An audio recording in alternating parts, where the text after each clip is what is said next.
What if I told you that your thoughts, your feelings, and every decision you've ever made are all an illusion?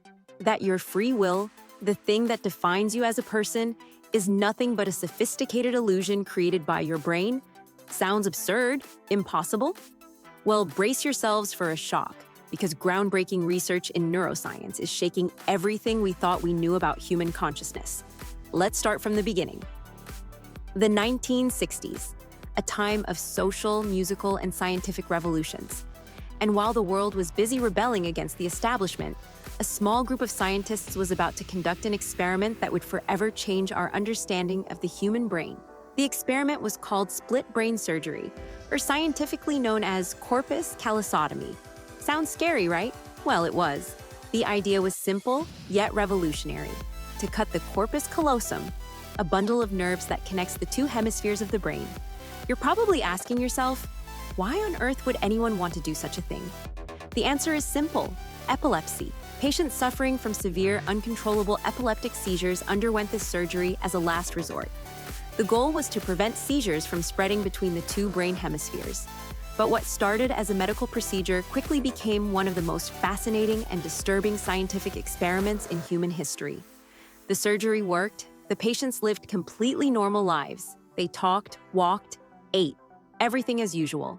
But when researchers began to examine them in depth, they discovered something amazing.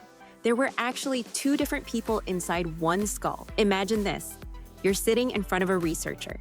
He shows you a picture of a chicken's foot on the left side of your visual field and a picture of snow on the right. You're asked to choose a picture related to what you saw. Your right hand points to a picture of a chicken. Makes sense, right? But then your left hand points to a shovel.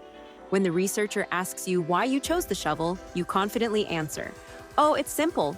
The chicken's foot goes with the chicken, and you need a shovel to clean out the chicken coop." But here's the thing. You didn't actually see the snow picture. The left half of your brain, the one responsible for speech, didn't see it. The right half saw it, but it can't speak, so the left half just made up an explanation. Sounds like a science fiction script, right? But this is reality. This is what happens when you separate the two hemispheres of the brain. And it's just the beginning. Dr. Michael Gazzaniga, one of the leading researchers in the field, called this phenomenon the interpreter. It's a mechanism in our brain that tries to create a logical narrative from everything we experience, even if it's not really logical. But let's pause for a moment and think about the implications of this. If our brain can so easily invent explanations, how many of our decisions and thoughts are really our own? How many of them are just inventions of the interpreter? The experiments continued, and as they deepened, the picture became more complex. In another experiment, a patient was shown the word red on the left side of his visual field, and a picture of a banana on the right. When asked to draw something with his left hand, he chose a red pencil and drew a banana. When asked why he drew a banana, he replied, "It's easiest to draw with this hand, because this hand can pull down lines more easily." Again, the brain invented an explanation that had nothing to do with reality, but the patient was absolutely sure of his answer. So what does this say about us? About our consciousness? About our free will? Well, it raises very disturbing questions. If our brain can so easily invent explanations, how many of the decisions we think we're making are really our own? Are we really in control of our thoughts and actions, or are we just reacting to stimuli and then inventing explanations? But it doesn't end there. These experiments revealed something else amazing. The two hemispheres of our brain are like two separate personalities. The left hemisphere, the one responsible for language, is the storyteller. It's the one trying to create a logical narrative from everything that happens. It's analytical, logical, and verbal. The right hemisphere, on the other hand, is more intuitive and visual. It's good at recognizing patterns and solving spatial problems, but it can't speak. So what happens when they can't communicate with each other? Well, it's like two different people inside one head. In one experiment, a patient was shown a video of someone being pushed into a fire in the right hemisphere.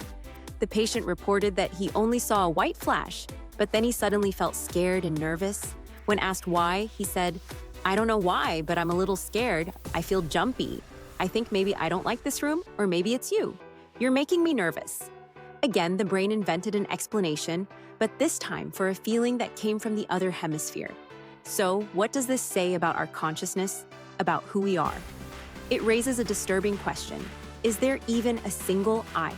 Or are we a collection of subsystems working together with an interpreter trying to create one story out of all this?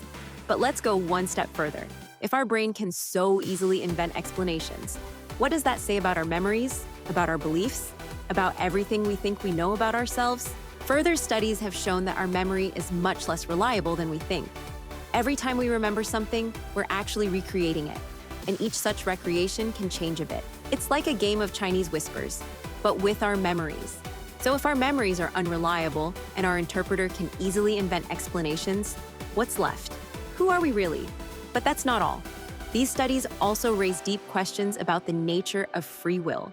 If our decisions are made by subsystems in our brain before we're aware of them, and then the interpreter just invents an explanation, do we have free will at all?